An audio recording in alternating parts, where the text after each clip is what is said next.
557 হিজরি সনের একটি রাতের ঘটনা। চারদিক নীরব নিস্তব্ধ, কোথাও কোনো সারা শব্দ নেই। এইদিকে সুলতান নুরউদ্দিন তাহাজ্জুদ নামাজ আদায় করে ঘুমিয়ে পড়েছেন। এমনটা অবস্থায় হঠাৎ তিনি স্বপ্ন দেখলেন স্বয়ং রাসূল সাল্লাল্লাহু আলাইহি সাল্লাম তার কামরায় এসে উপস্থিত হয়েছেন। তিনি কোনো ভূমিকা ছাড়াই দুজন নীলচক্ষু বিশিষ্ট লোকের দিকে ইঙ্গিত করে বললেন, হে নুরউদ্দিন মাহমুদ, এরা দুজন আমাকে খুবই বিরক্ত করছে। এই দুজন থেকে তুমি আমাকে মুক্ত করো। এই ভয়াবহ স্বপ্ন দেখে সুলতান নুরউদ্দিন মাহমুদ ভয়ে আতঙ্কিত হয়ে ঘুম থেকে জেগে উঠলেন এবং কিং কর্তব্য বিমূঢ় হয়ে গোটা কক্ষে পায়চারি করতে লাগলেন। সাথে সাথে তার মাথায় বিভিন্ন প্রকার চিন্তা ঘুরপাক খেতে লাগলো। তিনি ভাবতে লাগলেন, আল্লাহর রাসূল সাল্লাল্লাহু আলাইহি সাল্লাম এখন কবরের জীবনে, তার সাথে অভিশপ্ত ইহুদিরা এমন কি ষড়যন্ত্র করতে পারে? কি হতে পারে তাদের চক্রান্তের স্বরূপ? তারা কি রাসূল সাল্লাল্লাহু আলাইহি সাল্লামের কোনো ক্ষতি করতে চায়? তারা কি চায় পরজীবনেও নবীজির সাথে ষড়যন্ত্রে লিপ্ত হতে? তাছাড়া আমাকে দুজন ইহুদির চেহারা দেখানো হলো কেন? শয়তান তো আল্লাহর নবীর রূপ নিয়ে আসতে পারে না। তাহলে কি আমি সত্য স্বপ্ন দেখেছি? এসব ভাবতে ভাবতে সুলতান নুরউদ্দিন মাহমুদ অস্থির হয়ে পড়লেন। তিনি অজু গোসল করে আবারও 2 রাকাত নামাজ আদায় করলেন। তারপর আল্লাহর দরবারে ক্রন্দনত অবস্থায় অনেকক্ষণ মোনাজাত করলেন, কারণ সুলতানের সাথে তখন এমন কেউ ছিল না যার সাথে তিনি পরামর্শ করবেন। অবশেষে আবারও তিনি বিছানায় শয়ন করলেন। দীর্ঘ সময় পর যখন তার ঘুমের ভাব এলো, সঙ্গে সঙ্গে প্রথমবারের ন্যায় এবারও তিনি নবী করিম সাল্লাল্লাহু আলাইহি সাল্লামকে স্বপ্ন দেখলেন। নবীজি তাকে পূর্বের ন্যায় বলছে, হে নুরউদ্দিন মাহমুদ, আমাকে এই দুজন থেকে মুক্ত করো, ওরা আমাকে খুবই বিরক্ত করছে। এবার সুলতান নুরউদ্দিন মাহমুদ আল্লাহ আল্লাহ বলে বিছানা থেকে উঠে বসলেন। তারপর কোথায় যাবেন, কি করবেন কিছুই ঠিক করতে না পেরে দ্রুত উজু গোসল শেষ করে 2 রাকাত নামাজ আদায় করলেন এবং দীর্ঘ সময় অশ্রুসিক্ত নয়নে দোয়া করলেন। এইভাবে অনেক সময় গেলেও তখনও রাতের অনেক অংশ বাকি ছিল। সুলতান মুখ তুলে আকাশ পানে তাকালেন। মনে হলো স্বপ্নে দেখা ওই দুজন লোক যেন তাকে ধরার জন্য দ্রুত গতিতে ধেয়ে আসছে। তিনি সেই চেহারা দুটোকে হৃদয়ের মণিকোঠা থেকে সরানোর চেষ্টা করলেন, কিন্তু কিছুতেই তা সম্ভব হলো না। শেষ পর্যন্ত নিরুপায় হয়ে সুলতান নুরউদ্দিন মাহমুদ আবারও ঘুমিয়ে পড়লেন। ঘুমানোর সঙ্গে সঙ্গে তৃতীয়বার আবার একই রকমের স্বপ্ন দেখলেন। রাসূল সাল্লাল্লাহু আলাইহি সাল্লাম আবারও তিনি একই কথা বলছেন। রাসূল সাল্লাল্লাহু আলাইহি সাল্লামের বক্তব্য শেষ হওয়ার পর নুরউদ্দিন মাহমুদ ঘুম থেকে উঠে বিছানা পরিত্যাগ করলেন। এবার তার বিশ্বাস জন্মালো, নিশ্চয় প্রিয় নবী সাল্লাল্লাহু আলাইহি সাল্লামের রোজা মোবারক কোনো না কোনো বিপদের সম্মুখীন হয়েছে। তিনি তড়িৎ গতিতে উজু গোসল করে ফজরের নামাজ আদায় করলেন। নামাজ শেষ করে প্রধানমন্ত্রী জালালউদ্দিনের নিকট গিয়ে স্বপ্নের বিবরণ বিস্তারিত বললেন এবং এই মুহূর্তে কি করা যায় সেই সম্পর্কে পরামর্শ চাইলেন। তখন জালালউদ্দিন বললেন, হুজুর, আপনি এখনো বসে আছেন? নিশ্চয় প্রিয় নবী সাল্লাল্লাহু আলাইহি সাল্লামের রোজা মোবারক কোনো কঠিন বিপদের সম্মুখীন হয়েছে, তাই এই কঠিন বিপদ থেকে উদ্ধার করার জন্য বারবার তিনি আপনাকে স্মরণ করেছেন। অতএব আমার পরামর্শ হলো, আপনি সময় নষ্ট না করে অতি দ্রুত মদিনার পথে অগ্রসর হন। পরামর্শ পেয়ে সুলতান নুরউদ্দিন মাহমুদ আর কাল বিলম্ব করলেন না। তিনি 16,000 সৈন্য ও বিপুল ধন সম্পদ নিয়ে তার শহর বাগদাদ থেকে মদিনায় রওনা হলেন। রাত দিন লাগা সফর করে 17তম দিনে মদিনা শহরে এসে পৌঁছালেন। অতঃপর সৈন্যবাহিনী সহ 2 রাকাত নফল নামাজ আদায় করে দীর্ঘ সময় ধরে মোনাজাত করলেন। অতঃপর সৈন্যবাহিনী দ্বারা সুলতান সম্পূর্ণ মদিনা ঘেরাও করে ফেলল এবং তিনি গোটা শহরে আদেশ জারি করে দিলেন যে বাইরের লোক মদিনায় আসতে পারবে, কিন্তু সাবধান, মদিনা থেকে কোনো লোক যেন বাইরে না যেতে পারে। অতঃপর নুরউদ্দিন মাহমুদ জুম্মার নামাজের খুতবা প্রদান করলেন। তাতে তিনি ঘোষণা দিলেন, আমি পুরা মদিনাবাসীকে দাওয়াত দিয়ে একবেলা খাওয়াতে চাই, সকলে যেন এই দাওয়াতে অংশগ্রহণ করে। অতঃপর সুলতান মদিনাবাসীকে আপ্যায়নের জন্য বিশাল আয়োজন করলেন এবং প্রত্যেকের নিকট অনুরোধ করলেন মদিনার কোনো লোক যেন এই দাওয়াত থেকে বঞ্চিত না হয়। অতঃপর নির্ধারিত সময়ে খাওয়া দাওয়া শুরু হলো। প্রত্যেকে তৃপ্তি সহকারে খানা খেলো। যারা দূর দূরান্ত থেকে আসতে পারেননি তাদেরও শেষ পর্যন্ত ঘোড়া ও গাদার পিঠে করে আনা হলো। এইভাবে পরে 15 দিন পর্যন্ত অগণিত লোক শাহী দাওয়াতে শরীক হলো। অতঃপর সুলতান জিজ্ঞাসা করলো, আরো কেউ অবশিষ্ট আছে কি? থাকলে তাদেরকেও ডেকে আনো। তখন লোকেরা সুলতানকে অবগত করে বলল,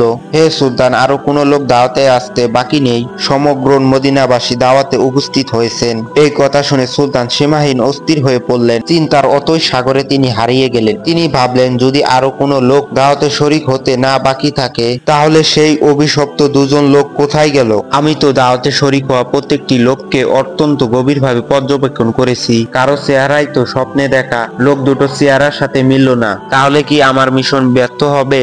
আমি কি লোক দুটোকে গ্রেপ্তার করে দৃষ্টান্তমূলক শাস্তি শাস্তি দিতে সক্ষম হব না? এসব চিন্তায় বেশ কিছুক্ষণ ধরে তিনি ডুবে রইলেন। তারপর আবারও তিনি নতুন করে ঘোষণা করলেন, আমার দৃঢ় বিশ্বাস মদিনার সকল লোকদের দাওয়াত খাওয়া এখনো শেষ হয়নি। অতএব সবাইকে আবারও অনুরোধ করা যাচ্ছে, যারা এখনো দাওয়াত খেতে আসেনি তাদেরকে যেন অনুসন্ধান করে দাওয়াতে শরিক করা হয়। এই কথা শুনে মদিনার বাসী সকলেই এক বাক্যে বলে উঠল, হুজুর, মদিনার আশেপাশে এমন কোনো লোক বাকি নেই যারা আপনার দাওয়াতে অংশগ্রহণ করেননি। তখন সুলতান নুরউদ্দিন মাহমুদ বলিষ্ঠ কণ্ঠে বলেন, আমি যা বলেছি ঠিকই বলেছি, আপনারা ভালোভাবে অনুসন্ধান করুন। সুলতানের এই আত্মবিশ্বাস দেখে অগণিত জনতার মধ্য থেকে এক ব্যক্তি হঠাৎ করে বলে উঠল, হুজুর, আমার জানা মতো সম্ভবত দুজন লোক এখনো বাকি আছে, জীবনে কখনো কারো কাছে হাদিয়া গ্রহণ করে না, এমনকি কারো দাওয়াতে শরিক হন না। তারা নিজেরাই লোকজনকে অনেক দান খয়রাত করেন, নীরবতা তারা অধিক পছন্দ করেন, লোক সমাজে উপস্থিত হওয়া মোটেও তারা ভালোবাসেন না। লোকটির বক্তব্য শুনে সুলতানের চেহারায় বিদ্যুৎ চমকাচ্ছিল। তিনি কাল বিলম্ব না করে কয়েকটি লোক সহকারে ওই লোক দুটোর আবাসস্থলে গিয়ে উপস্থিত হলেন। তিনি সেখানে দেখলেন, এই তো সেই দুজন লোক যাদেরকে স্বপ্নে দেখানো হয়েছিল। তাদেরকে দেখে সুলতানের দু চোখ রক্তবর্ণ ধারণ করলো। তিনি জিজ্ঞাসা করলেন, কে তোমরা, কোথায় থেকে এসেছো, তোমরা সুলতানের দাওয়াতে শরিক হলে না কেন? তখন লোক দুটি নিজের পরিচয় গোপন করে বলল, আমরা মুসাফির মানুষ, হজের উদ্দেশ্যে মক্কায় এসেছিলাম, হজের কাজ শেষ করে জিয়ারতের উদ্দেশ্যে রোজা শরীফে এসেছি, কিন্তু প্রিয় নবী সাল্লাল্লাহু আলাইহি সাল্লামের প্রেমে আত্মহারা হয়ে ফিরে যেতে মন চাইল না, তাই বাকি জীবন রোজার পাশে কাটিয়ে দেওয়ার নিয়তে এখানে রয়ে গেছি। আমরা কারো দাওয়াত গ্রহণ করি না, এক আল্লাহর উপর আমাদের পূর্ণ আস্থা, আমরা তারই উপর নির্ভরশীল। ইবাদত, রিয়াজত এবং পরকালের চিন্তায় বিভোর থাকা আমাদের কাজ। পবিত্র কুরআন তেলাওয়াত, নফল নামাজ এবং উজিফা পাঠে আমাদের সময় শেষ হয়ে যায়, সুতরাং দাওয়াত খাওয়ার সময়টা কোথায়? তখন উপস্থিত জনগণ তাদের পক্ষ হয়ে বলল, হুজুর, এরা দীর্ঘদিন যাবত এখানে অবস্থান করছে, এদের মতো ভালো মানুষ আর হয় না, সব সময় এতিম ও অসহায় মানুষদের প্রচুর সাহায্য করে। সুলতান নুরউদ্দিন মাহমুদ লোকগুলোর কথা শুনে লোক দুটোর প্রতি পুনরায় গভীর দৃষ্টিতে তাকালেন, অত্যন্ত সূক্ষ্মভাবে তাদের পা থেকে মাথা পর্যন্ত পর্যবেক্ষণ করলেন। এতে আবারও তিনি নিশ্চিত হলেন এরা তারাই যাদেরকে তিনি স্বপ্নে দেখেছিলেন। এবার সুলতান গম্ভীর সুরে তাদেরকে বললেন, সত্য কথা বলো, তোমরা কে, কেন এবং কি উদ্দেশ্যে এখানে অবস্থান করছো? কিন্তু এবারও তারা পূর্বের কথা পুনরাবৃত্তি করে বলল, আমরা পশ্চিম দেশ থেকে পবিত্র হজ পালনের জন্য এখানে এসেছি।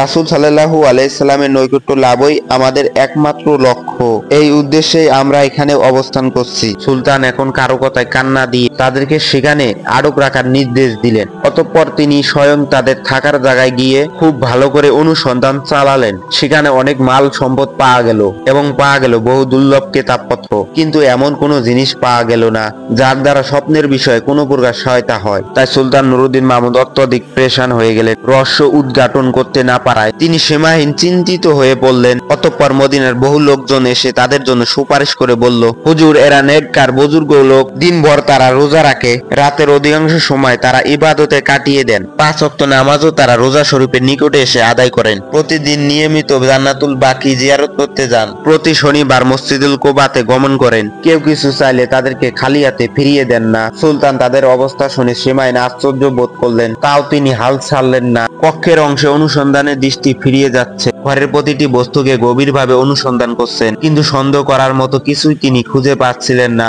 অতঃপর নুরউদ্দিন মাহমুদ এক পর্যায়ে সঙ্গীদের বললেন, আচ্ছা, তাদের নামাজের মুসল্লাটা একটু উঠাও তো দেখি। সঙ্গীরা নির্দেশ পেয়ে মুসল্লাটি তুলে ফেললো। তখন মুসল্লার নিচ থেকে একটি চাটাই বের হলো। তখন সুলতান আবারও নির্দেশ দিলেন, এই চাটাইটিও সরিয়ে ফেল। অতঃপর চাটাই সরানোর পর দেখা গেল একখানা বিশাল পাথর। সুলতানের নির্দেশে তাও সরানো হলো। এবার পাওয়া গেল এমন একটি সুড়ঙ্গ পথ যা বহুদূর পর্যন্ত চলে গেছে, এমনকি তা পৌঁছে গেছে নবীজির রোজা মোবারকের অতি নিকটে। এই দৃশ্য দেখা মাত্র নুরউদ্দিন মাহমুদ চমকে উঠলেন। অস্থিরতার কালো মেঘ ছেয়ে যায় তার সমস্ত হৃদয় আকাশে। অতঃপর লোক দুটোকে লক্ষ্য করে ক্ষিপ্ত সিংহের ন্যায় গর্জন করে বললেন, তোমরা পরিষ্কার ভাষায় সত্য কথাটা খুলে বলো, নইলে এক্ষুনি তোমাদেরকে যন্ত্রণাদায়ক শাস্তির ব্যবস্থা করা হবে। বলো তোমরা কে, তোমাদের আসল পরিচয় কি, কারা এবং কি উদ্দেশ্যে তোমাদের এখানে পাঠিয়েছে? সুলতানের গর্জনে তারা ঘাবড়ে গেল। কঠিন বিপদ সামনে দেখে তারা আসল পরিচয় প্রকাশ করে বলল, আমরা দুজন ইহুদি, দীর্ঘদিন যাবৎ আমাদেরকে মসুল শহরে ইহুদিরা সুদক্ষ কর্মী দ্বারা প্রশিক্ষণ দিয়ে প্রচুর অর্থ সহকারে এখানে পাঠিয়েছে। আমাদেরকে এজন্য পাঠানো হয়েছে যে আমরা যেন কোনো উপায়ে মোহাম্মদ সাল্লাল্লাহু আলাইহি সাল্লামের শরীর বের করে ইউরোপীয় ইহুদির হাতে হস্তান্তর করি। এই কাজে সফল হলে তারা আমাদেরকে আরো ধন সম্পদ দিবে বলে প্রতিশ্রুতি দিয়েছে। তখন সুলতান নুরউদ্দিন মাহমুদ বললেন, তোমরা তোমাদের পরিকল্পনা বাস্তবায়নের জন্য কি পদ্ধতি অবলম্বন করেছিলে, কিভাবে তোমরা কাজ করতে? তখন তারা বলল, আমাদের নিয়মিত কাজ ছিল রাত গভীর হলে অল্প পরিমাণ সুড়ঙ্গ খনন করা এবং সাথে সাথে ওই মাটিগুলো চামড়ার মশকে ভর্তি করে অতি গোপনে মদিনার বাইরে নিয়ে ফেলে আসা। আজ দীর্ঘ 3 বছর যাবত এই মহাপরিকল্পনা বাস্তবায়নের কাজে আমরা অনবরত ব্যস্ত আছি। যে সময় আমরা রোজা মোবারকের নিকট পৌঁছে গেলাম এবং সিদ্ধান্ত গ্রহণ করলাম যে 1 সপ্তাহের মধ্যে বিশ্বনবীর লাশ বের করে নিয়ে যাব, ঠিক সেই সময় ধরে আমাদের মনে হলো আকাশ যেন ভেঙে টুকরো টুকরো হয়ে যাচ্ছে, জমিন যেন প্রচন্ড ভূমিকম্পে থরথর করে কাঁপছে, যেন সমগ্র পৃথিবী জুড়ে মহাপ্রলয় সংঘটিত হচ্ছে। অবস্থা এতটাই শোচনীয় রূপ ধারণ করলো, মনে হলো সুড়ঙ্গের ভিতরেই যেন আমরা সমাধিস্থ হয়ে পড়ব। এই অবস্থা দেখে আমরা ভয়ে আতঙ্কিত হয়ে কাজ বন্ধ করে রেখেছি। তাদের বক্তব্যে সুলতানের নিকট সবকিছু পরিষ্কার হয়ে গেল।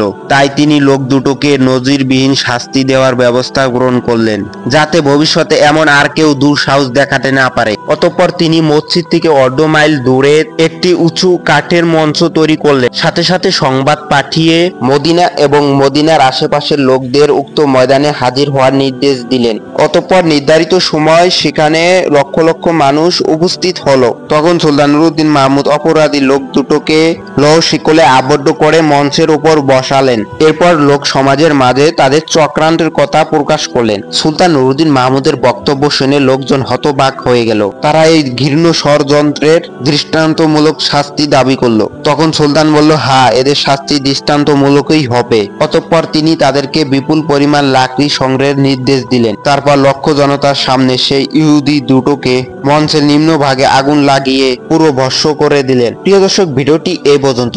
আশা করি ভিডিওটি সবার ভালো লাগছে। এমন ইসলামিক ভিডিও পেতে চ্যানেলটি সাবস্ক্রাইব করবেন, লাইক কমেন্ট শেয়ার করতে ভুলবেন না। শেষ পর্যন্ত সুস্থ থাকুন, ভালো থাকুন। দেখা হবে পরবর্তী কোনো ভিডিওতে।